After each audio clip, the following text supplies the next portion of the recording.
It does give me particular pleasure to introduce Greg Hands, who's the MP for Hammersmith and Fulham and a shadow Treasury Minister. He has participated in the Lessons from Auschwitz project himself, and so I would like to swiftly give him the floor. Greg.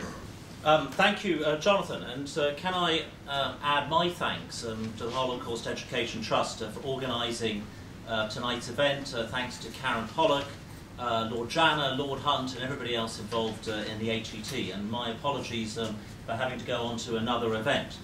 It's my job really to get the ball rolling and to talk a little bit about the HET and more broadly I think the importance of education in overcoming hatred. Now, the importance of the Holocaust to this process, I think, should be absolutely clear. We're talking here about a unique event in modern history, genocide on an industrial scale, simply because of somebody's racial origin. And this is important too, I think, to understand, that this was carried out in a country, or by a country, which was one of the most cultured and economically advanced countries in the world. And I know Germany actually rather well. My wife is German, I lived in Germany for a couple of years, and I've got a degree in the 20th century German and Eastern European history.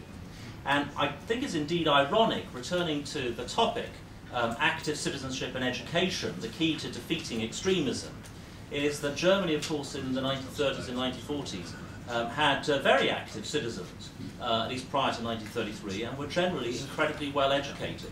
So I guess my point would be that education is important, but is not the only thing needed in overcoming hatred and division. Nevertheless, Holocaust education is vital in the process, because I believe that just teaching children that racism is bad will only get us so far, and that it's far more effective to be able to give real-life examples from recent living history. Hence the importance, I believe, of the HET's Lessons from Auschwitz project.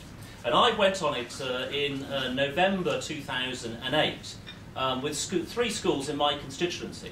And I was extremely lucky and very privileged, just a few months later, on Holocaust Memorial Day, to welcome the Chief Rabbi, Jonathan Sachs, to my constituency in Hammersmith and Fulham, and to Lady Margaret School, which was one of the three schools from my constituency that participated. And it was an incredibly moving assembly in that school. We heard from pupils, and we also, just as importantly, heard from a Holocaust survivor. And the two pupils were really moving in their presentations. And one of the great things I think about the HET is how it's able to leverage sending two pupils from each school to then talk about their experiences in assembly. So you immediately at that point start to bring in many hundreds of children to learn about seeing the Holocaust at first hand. And this is what they said. The first said it decoded the 1.1 million killed at Auschwitz-Birkenau into 1.1 million individuals whose names we saw on the sides of their suitcases. The other said, the only way I can effectively describe to you my feelings after visiting Auschwitz-Birkenau was that I felt completely numb and hollow inside. And as I said, as importantly, we heard from a Holocaust survivor, Mala Tribic. And it's worth pointing out at this point the vital role that I believe the remaining few dozen Holocaust survivors in this country are going to play in the next 20 years or so in making sure that all of their testimony is recorded, so that we can continue using that as an important resource.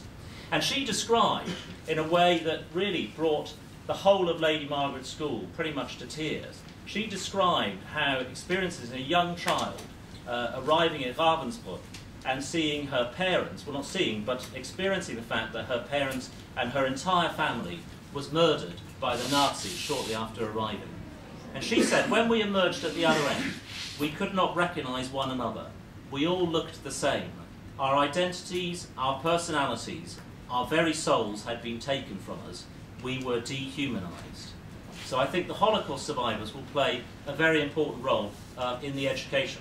Now, I'm just going to add one final thought, because I think it's very important to look at other examples, apart from Britain, to see how other countries have been approaching the role of education as a way of trying to overcome extremism. And I'm just going to contrast three countries. Germany, Poland and Russia, all of which I know well. I've got relatives dotted across that region from Frankfurt across to Vladivostok. And I believe that the importance of those three countries will show a contrast, I think, in how they've approached this subject. Now, Germany, which was obviously the perpetrator of the Holocaust, I think ironically has done a pretty good job in its education post-World War II.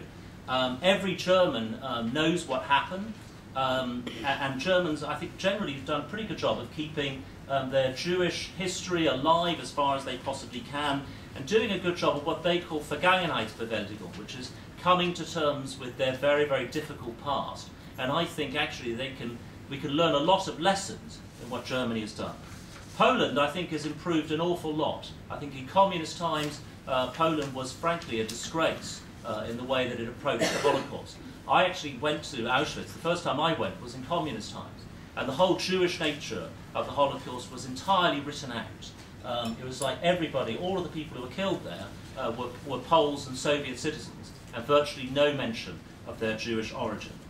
Yet I think in the last 20 years, Poland has done also an extremely good job in educating its citizens rather better. It may have some areas of improvement. And the final area is Russia, which I think has really made no significant progress, I think, in coming to terms with its own difficult past in relation to its Jewish citizens. And there's no efforts in Russia now to teach anybody about the Holocaust. And that is, I believe, one of the reasons why in Russia today racist hatred is pretty rampant, and anti-Semitism as well in particular. So I'm a strong believer in Holocaust education. I think education is key, but it's not the only item in the menu of tackling extremism. But it has to be said that without education, we are never going to defeat racist extremism, and I strongly commend the work of the HET to everybody here. Thank you.